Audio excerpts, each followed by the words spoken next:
Quels sont vos loisirs et à quoi les occupez-vous? Le samedi après-midi, avec des camarades dans les cafés, on joue au baby-foot. Je vais au cinéma, je fais de la musique, je lis. J'aime beaucoup la lecture, la natation, la danse particulièrement. L'an 2000, c'était réel parce que je suppose que le progrès sera déjà bien loin de ce qu'il y a maintenant. Quelque chose qui deviendra un peu inhumain, qui sera encore plus loin de nous que ce que l'on fait maintenant. Et voici la couleur. Et vous trouverez bientôt tout à fait naturel de voir la vie avec ces couleurs envahir vos écrans. Internet? Ah bah je sais pas ce que ça veut dire. Dire quoi? J'ai cru comprendre que ça a rapport avec l'informatique, il y a des informations qui circulent et qui sont accessibles à tout le monde, c'est ça? Une nouvelle technologie qui débute à peine mais qui en inquiète déjà plus d'un. Être présent sur Facebook, c'est désormais une obligation pour tout homme politique soucieux de son image. Quelques mots, 140 caractères maximum, des photos et même des vidéos qui font le tour du monde en moins de 10 secondes. Dans 2 ans, Twitter aura sans doute 1 milliard d'utilisateurs réguliers. 70% vivent dans des pays où la liberté d'expression n'existe pas.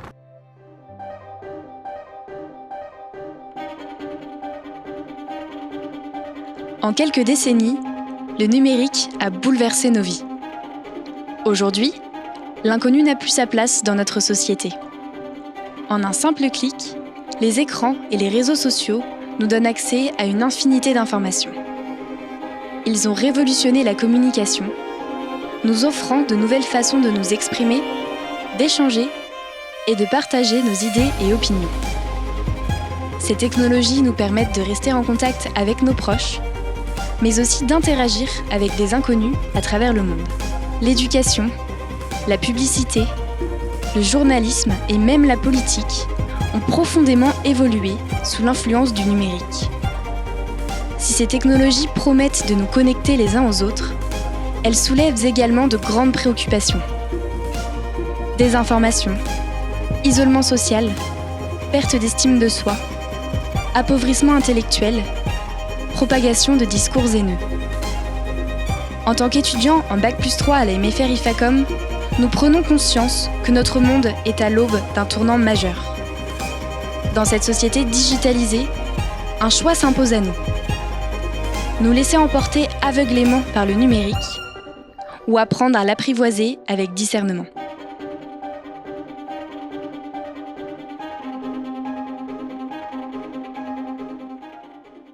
Nathalie Grelier est psychothérapeute. Depuis plusieurs années, elle observe, chez les jeunes qu'elle accompagne, les effets silencieux des écrans et des réseaux sociaux. Sommeil perturbé, confiance en soi fragilisée, baisse des apprentissages, cyberharcèlement. Il y a des jeunes, par exemple, qui vont beaucoup se comparer à ce qu'ils voient sur les réseaux, notamment, je pense aux filles, sur le poids, sur l'image qu'elles donnent, voilà. Il y a une anxiété qui est accrue par rapport à l'image qui va être donnée. Depuis que je fais ce métier, j'ai bien vu une évolution dans les comportements. Je me rends compte aussi que les jeunes avaient un portable au début, l'avaient avec eux et le déposaient. Et maintenant, on n'arrive plus à le déposer. C'est-à-dire que même en groupe, on va voir ça sur des cours, sur des temps de pause, ils vont tous être avec leur portable à regarder les notifications. Il y en a même qui n'arrivent même plus à parler entre eux. On peut même prendre des photos de jeunes en cercle avec leur portable et qui lèvent la tête juste un petit peu pour parler à l'autre. Et cette interaction, on ne peut pas dire que ce soit une interaction sociale, justement. Les impacts des écrans sur le sommeil, là, il est vraiment aussi visible. Donc là, j'ai eu quand même beaucoup de jeunes depuis que j'ai commencé ce travail, simplement en me disant « Madame, je dors plus, je dors mal » ou « Je me réveille beaucoup la nuit, j'ai du mal à m'endormir ». Mes nuits sont courtes, j'en ai qui dorment 4-5 heures par nuit. Et quand je leur pose une série de questions, on arrive systématiquement aux écrans. Faut savoir que les réseaux sociaux vont vraiment amener un manque d'estime de soi. Et ce manque d'estime de soi va amener les jeunes à vraiment re-regarder encore et encore et encore des images si je prends une jeune fille, de d'autres jeunes filles et comment elles font pour être belles. Pour le cyberharcèlement, en 2023, on comptait 45,5% de jeunes collégiens et lycéens touchés au moins une fois par ce fléau-là. Julia a été l'une des nombreuses victimes des réseaux sociaux. Harcelée pendant ses années collège, elle a accepté de nous livrer son témoignage. J'ai vécu les deux types de harcèlement et surtout du cyberharcèlement qui était donc sur les réseaux sociaux et notamment en message. Donc c'était des insultes, des menaces de mort. Ça a été très compliqué. J'étais en phobie scolaire pendant plus de 5 ans. Je restais tout le temps dans ma chambre. Je sortais pas à part pour aller en cours. J'avais même plus envie d'aller en cours. Je faisais rien, je faisais pas mes devoirs. J'ai aussi fait une dépression pendant toutes mes années collège. Donc j'essaie d'en parler le plus vite possible quand on le vit, mais je sais que ça peut paraître compliqué parce que forcément quand on le vit, on n'a pas forcément envie d'en parler, on pense que c'est notre faute. Je fais surtout attention à qui je parle, qui s'abonne à moi. Il y a quand même des gens qui peuvent voir le compte, mais c'est moins pire que quand tu es en public où tout le monde peut voir, tout le monde peut juger ce que tu fais. À quoi tu ressembles.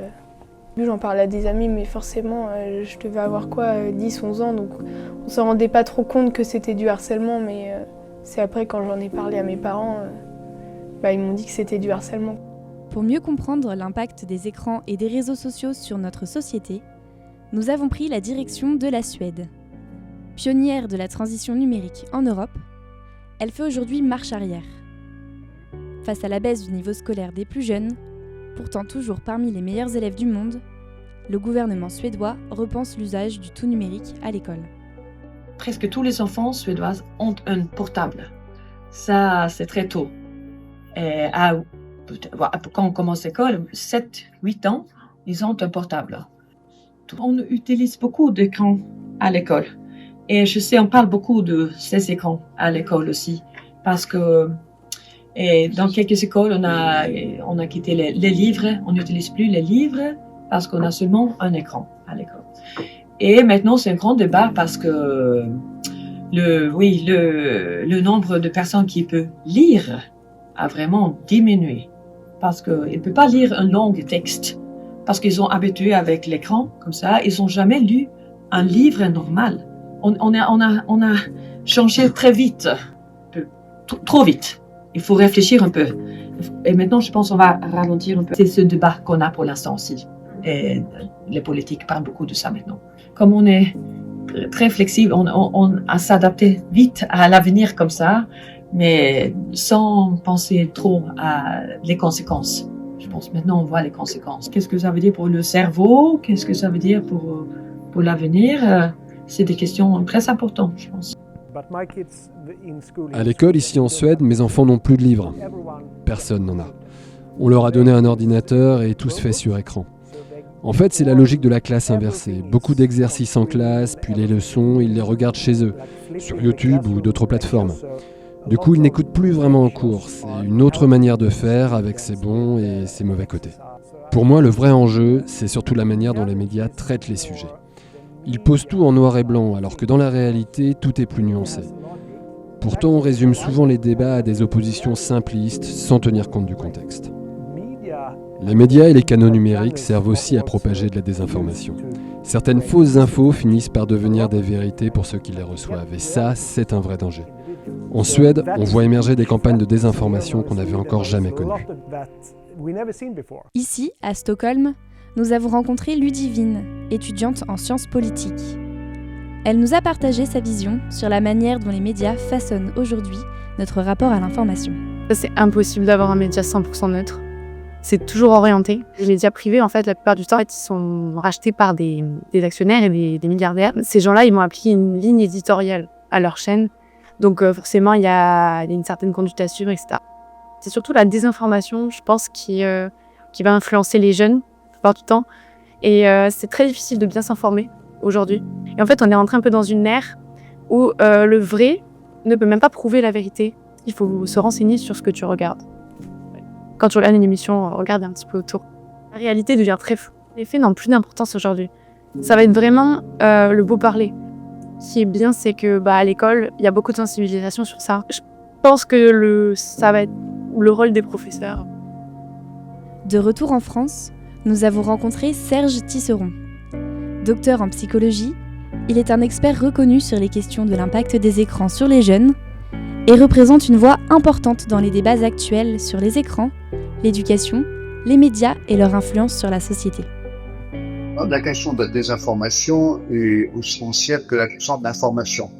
Donc, dès qu'il y a une information, il y a la désinformation. Alors, il faut distinguer la désinformation et la mésinformation. La désinformation, c'est le fait que les personnes, beaucoup de personnes dans le pays, volontairement, falsifient des informations. La mésinformation, c'est le fait qu'une personne relaye des informations fausses sans trop savoir qu'elles sont fausses, ou peut-être relaye des informations fausses en se disant qu'elles sont fausses, mais les relaye quand même. Et ça a pour effet que souvent, les informations fabriquées, les informations fausses, sont plus volontiers crues, valables, que les informations réellement authentiques. Parce que les informations totalement fabriquées sur mesure pour influencer les comportements se présentent de manière complète, logique, argumentée. Monsieur Tisseron, est-ce que vous pouvez nous expliquer en quoi le discours des journalistes peut influencer l'opinion publique? Le fait qu'un journaliste traite les membres de l'ARCOM de n'importe, ça montre que la violence du langage qui existe sur les réseaux sociaux déjà depuis une dizaine d'années est en train de diffuser d'une façon qui rappelle quand même de manière terrifiante la manière dont les nazis appelaient Facebook. La diffusion de messages de haine sur les réseaux sociaux encourageait en plus énormément, comme vous savez, par les dérégulations, et prônait Carole Bain, les prônait Carole Bus, qui est en voie d'être accepté sur votre code source en plus. Cette dérégulation globale des réseaux sociaux est une grande menace pour la démocratie. Les personnes que nous avons rencontrées nous rappellent que dans un monde où le numérique ne cesse de s'étendre, l'éducation à la citoyenneté numérique est cruciale.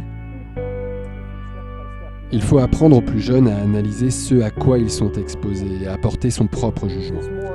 Je pense que c'est plus une question de formation et de méthodologie. Et je pense que l'école a un rôle énorme à jouer ici. Former les enfants à un futur inconnu. Au fur et à mesure que les jeunes grandissent, ils vont avoir des compétences numériques souvent qui échappent à leurs parents. Et c'est pour ça que l'école a un rôle extrêmement important à jouer. Cette initiative est plus qu'un simple projet. C'est une réflexion collective sur un enjeu majeur de notre époque. À travers notre expérience, nous avons approfondi la relation complexe que nous entretenons avec le numérique et les écrans. Ces outils influencent notre quotidien, mais à quel prix ? Nous avons constaté comment leur omniprésence peut affecter nos relations, nos émotions et même notre perception du réel. Mais au-delà du constat, notre projet ouvre aussi la voie à l'espoir. Il ne s'agit pas seulement de dénoncer les dérives, mais de sensibiliser à un usage plus éclairé et équilibré du numérique.